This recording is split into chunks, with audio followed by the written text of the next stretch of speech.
Good evening, good morning, ladies and gentlemen. Last meeting, we discussed victim and a crime victim. So, who is a crime victim?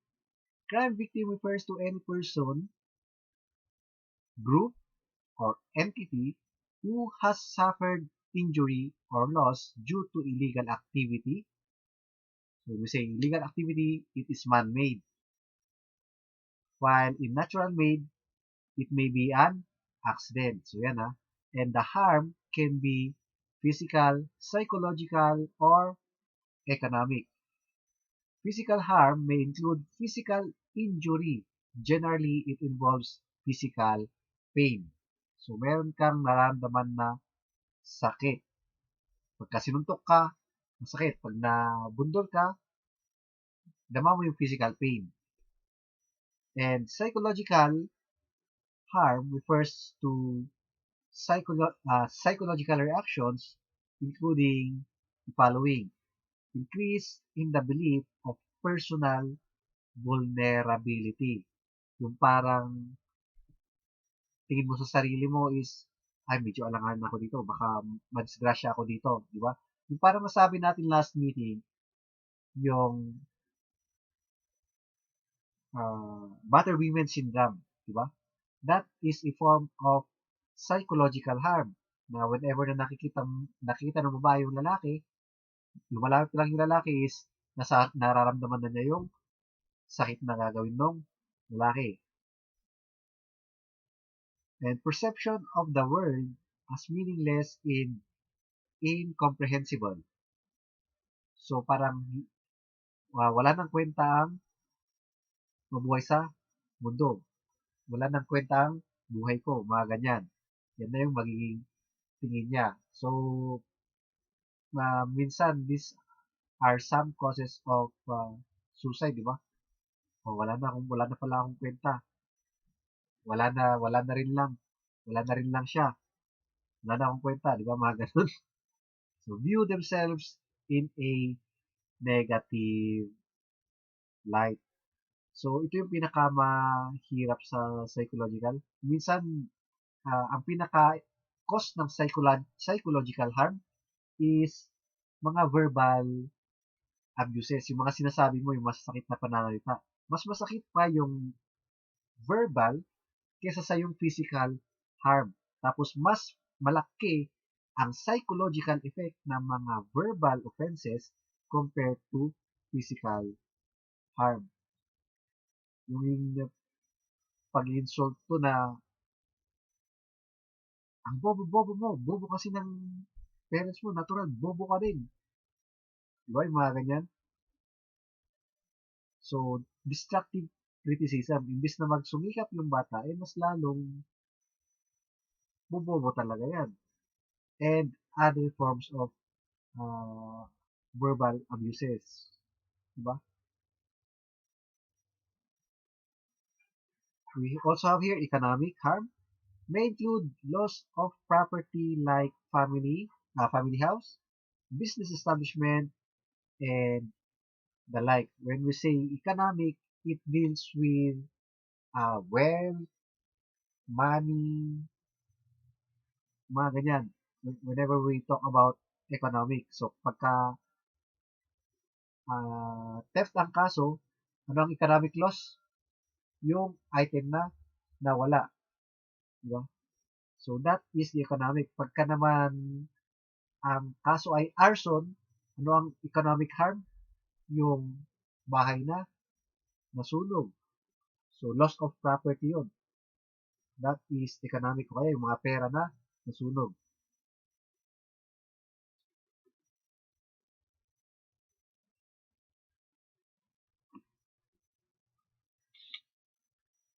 So, we have here victim in general. In general, victim means any person who, by reason of natural disaster or man-made, caused individually or collectively has suffered harm, including physical or mental or emotional suffering, economic loss, or substantial impairment of his or her fundamental rights through acts or omissions that are in violation of criminal laws, including those prescribing abuse of power. So that is the definition of victim in general. So when we say victim in general, it involves victims of natural causes such as victims of natural calamities, victim ng bagyo, El Niña, and crimes. Victim refers to a person who has suffered direct or threatened physical, emotional, or pecuniary harm as a result of the commission of a crime, or in the case of a victim being an institutional entity, any of the same harms by an individual or authorized representative or another entity. So, means to say, if a person is representing a school, excuse me, instructor siya ng school na yon, tapos nag-speech siya in behalf of the school, tapos here comes a student, sinugod siya, then biniktima niya yung tao, and at the same time, biniktima niya rin yung institution, nire-represent ng tao, ng instructor na yun. So that is what we call institutional victim or entity. We have here now the consequences of crime. So, ano yung mga consequence ng crime? Emotional distress. As a result of crime, we have emotional distress. It is recurring theme for all victims of crime. The most common problem affecting three-quarters of victims was psychological problem including fear. So, ito yung mga emotional distress natin whenever there is a crime. Pagka may crime, after ng crime, may fear, natatakot tayo, may anxiety, may nervousness, nervous tayo, may self-blame kung minsan, ay, kasalanan ko, mga ganyan. May anger. So, ito naman yung mga aggressive type. Yung gusto maghiganti. Pagka sila yung nabiktima, ang inang yun. Oops, sorry, bad words. Yung gusto maghiganti. Yung mga tipong hindi makakatulog hanggat hindi nakapaghiganti. Kumbaga, mag-iisip siya ng paraan para makahiganti. Tapos, shame. Pag yan, meron din tayong mga private crimes, di ba? Pag kayo private crimes, kinalat ni Marites, di ba? So, imbis na nakatulog, hindi, mas nakakasama pa yung mga Marites. Mas napapaya yung biktima. Difficulty in sleeping, hindi lang biktima, pwede rin yung minor. Pagka yung mga minor ang offender, mas nakakasira rin sa kanila yon. Masira na ang development and growth nila. Kaya nga bawal din ang minor na pagka minor yung gumawa ng krimen, bawal din sila mapicturan, tapos ma-post on social media, ma-identify, masabi yung pangalan niya, bawal. Kasi the more na pagka ginawa niyo yun, the more na hindi na siya magtitino. Tatanda na yung offender. So these problems often result in the development of chronic PTSD or post-traumatic stress disorder. Post-crime stress is also linked to pre-existing emotional problems and socio-demographic variables. This is known as the leading cause of elderly to be more adversely affected.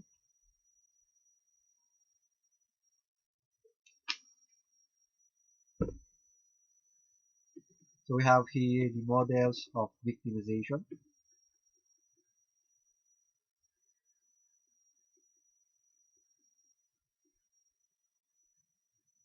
First is the victim of crime model. So when we say victim of crime, we know for a fact again that crimes are man-made or man-made cause.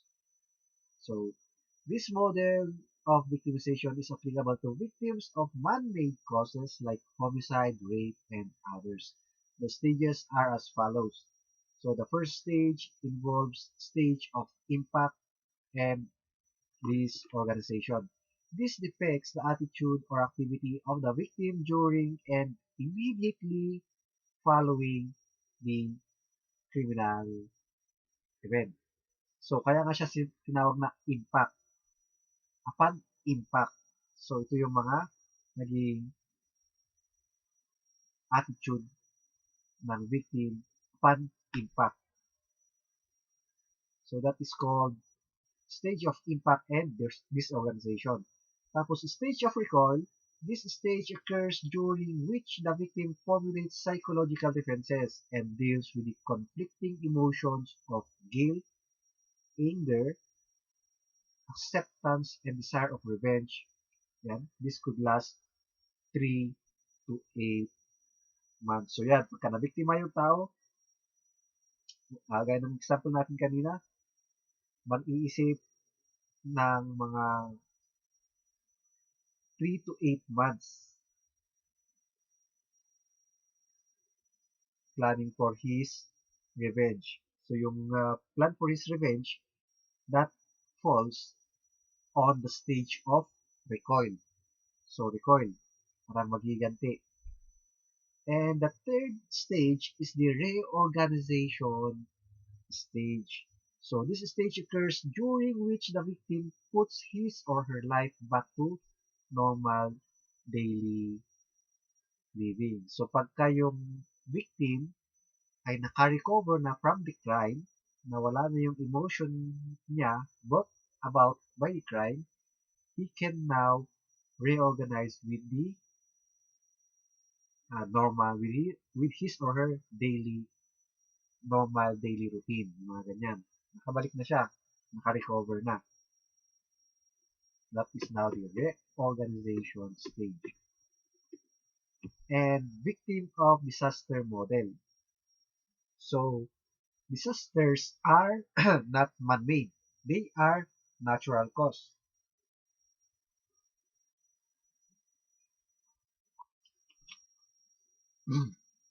This model of victimization is applicable to victims of natural causes like earthquake, flood, volcanic eruption, and others. The stages are as follows. We have here the first, the pre-impact stage. This describes the stage of the victim prior to being victimized. So when we say pre-impact, it is the stage of the victim before the impact. So yan, pre-impact stage, the state of the victim prior to being victimized. And the impact stage, this stage is the phase in which victimization occurs. So there is already an impact when we say impact stage. And the post-impact stage entails the degree and duration of the personal and social disorganization following the victimization. So post-impact stage refers to the social or personal reaction of the victim. Kung kumbaga after niyang na-victimize, nagtatago na siya, hindi na siya nagpapakita sa public. So yun ang effect niya sa kanyang socialization. Di ba? O kaya nagmula nung nabiktima siya, never na siyang makipag-usap sa mga strangers. So yun, yung mga post-impact stage. Nagmula nung nabiktima siya, kulong na siya sa kwarto. Di ba?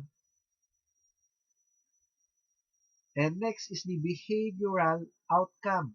This phase describes the victim's adjustment to the victimization experience.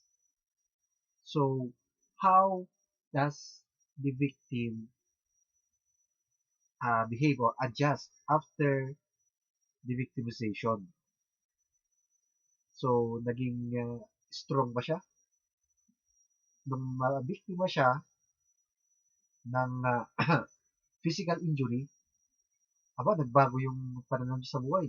Parati na siyang nag-gym. So those are some of the behavioral outcome. Mas lumakas siya. Ayaw na niyang maulit sa kanyang victimization niya. Ayaw na niyang mabiktima ulit. So yun yung mga behavioral outcome. Now we have here the kinds of crime victim. We have direct, indirect, and tertiary. So we say direct or primary crime victim, it is the type of victim who directly suffer the harm or injury which is physical, psychological, and economic. So sila yung mismong naka-experience ng harm, mapa-physical, emotional, or economic harm. They are called direct or primary crime victim. And what about now the indirect or secondary victim? These are victims who experience the harm secondhand, such as the intimate partners or significant others of rape victims or children of battered women. This may include family members of the primary victims. However, Carmen also included first responders and rescue workers who race to crime scenes such as police officers, forensic evidence technicians, paramedics, firefighters, and the like as secondary victims because they are also exposed to emergencies and trauma on such routine basis and that they can or that they also need emotional support themselves. So that is our secondary or indirect crime victim. They are the relative of the primary victim. So pagka yung primary victim natin, let's say for example, tatay nyo, di ba? Yung tatay nyo is na-hold up, di ba? So, na-hold up yung tatay nyo, he has no choice but to give his money. So, binigay niya yung pera. So, sino ang direct na victim? Yung tatay nyo. Sino ang secondary na victim? Kayo. Paano kayo naging secondary victim? Syempre, wala na yung pambili ng ulam nyo, di ba? So, that is an example of secondary victim. And tertiary crime victim.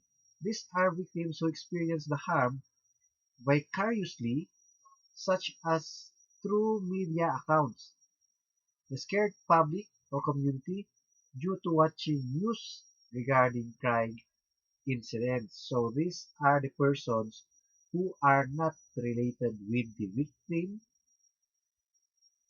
or the relative of the victim, but were affected with the crime. So tertiary crime victims. Pagka marami tayong napapanood sa social media, di ba? Yung mga pinupost ni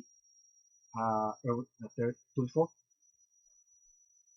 So, napapanood natin yung direct victim on that program. And at the same time, the indirect or secondary crime victim. Papanood din natin yan na ini-interview ni Tulfo. Tapos ini-interview na rin yung suspect kung nakokontak niya. Tapos tayo naman na nagre-react doon, tayo yung tertiary crime victim. So, in-depth discussion on victimology is provided in the subject human behavior and victimology.